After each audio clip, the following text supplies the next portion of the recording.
السلام علیکم ورحمۃ اللہ وبرکاتہ. میں آپ کی اردو استانی وحیدہ خان آپ کے سامنے آج جس موضوع پہ بات کرنا چاہتی ہوں اس موضوع کا نام ہے نوبل انعام کی کہانی. نوبل انعامات کے بارے میں آپ لوگوں نے بہت کچھ آج تک سنا ہوگا، لیکن کچھ ایسی جانکاریاں ہیں جو آپ کو آج تک نہیں ملی ہوگی. وہی جانکاریاں حاصل کرنے کے لیے اس موضوع کو میں نے تھوڑا بہت ایک تو جو لکھا ہوا ہے، دوسرا اپنے الفاظ میں پیش کرنے کی کوشش کرنے جا رہی ہوں. تو نوبل انعام کی کہانی جو ہے یہ سب سے پہلے ڈاکٹر ایلفرڈ نوبل کے نام پر شروع ہوئی. نوبل انعام کی کہانی جو ہے یہ تب سے چلتی آ رہی ہے جب سے اس دنیا میں ایلفرڈ نوبل آئے تھے، جنہوں نے بہت سارا کام کیمسٹری پہ کیا. آپ لوگوں نے سنا ہی ہوگا کہ ایلفرڈ نوبل جو ہیں انہوں نے ادب پہ کام کیا، فزکس پہ کام کیا اور بہت سارے ایسے عنوانات پہ کام کیا جو آج بھی ہماری زندگی میں ہمارا ساتھ دے رہے ہیں. تو ڈاکٹر ایلفرڈ نوبل جو ہے انہوں نے اتنا پیسہ کمایا کیسے؟ اپنی محنت سے، اپنی لگن سے، اور انہوں نے جو ہے ڈائنامائٹ کی ایجاد کی. ڈائنامائٹ جو ہے وہ ایجاد ایلفرڈ نوبل کی ہی دین ہے، اور ایلفرڈ نوبل کی وجہ سے ہی ہم کیمسٹری کی دنیا میں مالا مال ہو گئے. اور وہ پیسہ جو انہوں نے اس وقت کمایا تھا وہ آج تک ہمارے پاس موجود ہے کسی نہ کسی صورت میں، کہ جس کو بھی انعامات دیے جاتے ہیں وہ پیسہ ایلفرڈ نوبل کا کمایا ہوا ہے، جو انہوں نے اسی وقت کہا ان لوگوں کو دیا جانا چاہیے جو ادب پر یا فزکس پر یا کیمسٹری پر یا ادویات پر یا اقتصادیات پر کوئی بھی خاص کارنامہ انجام دے.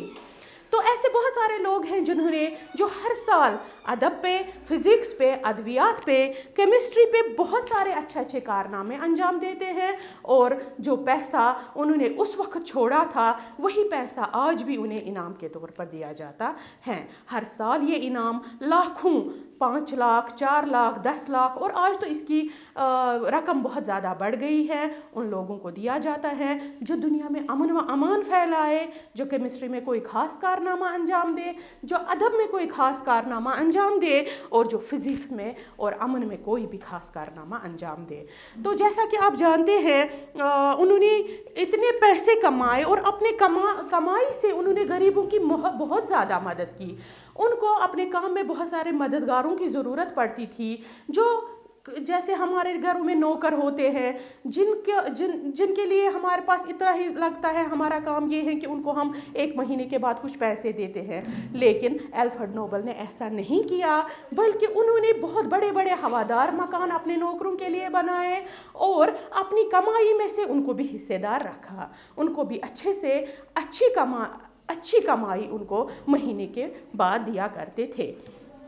اور یہ جو ہیں یہ انعامات جو ہیں، جس میں رابندر ناتھ ٹیگور کو ادب میں 1913 عیسوی میں گیتانجلی پر انعام ملا.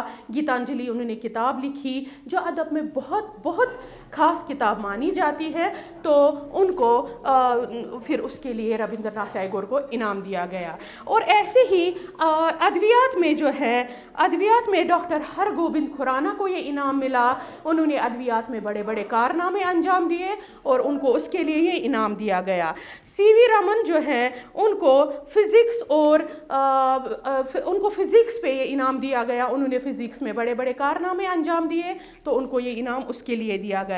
اور امرتا سین جو ہے ان کو اقتصادیات میں یہ انعام دیا گیا. یہ ہندوستان کے اور بیرون ملکوں کے مختلف ایسے لوگ تھے جن کو یہ انعام ملا، اور تب سے ہر سال جو بھی کوئی سال میں بڑا کارنامہ انجام دیتا ہے ان کو یہ انعام رقم بڑھا کر دیا جاتا ہے. اور اسی طرح سے ڈاکٹر ایلفرڈ نوبل جو ہیں ان کا نام آج بھی زندہ ہے. انہوں نے ڈائنامائٹ کی ایجاد کی، اور ڈائنامائٹ اس لیے نہیں ایجاد کیا کہ دنیا کو فنا کر سکے، جنگوں میں اس کو استعمال کیا جا سکے، نہیں، بلکہ صرف اس لیے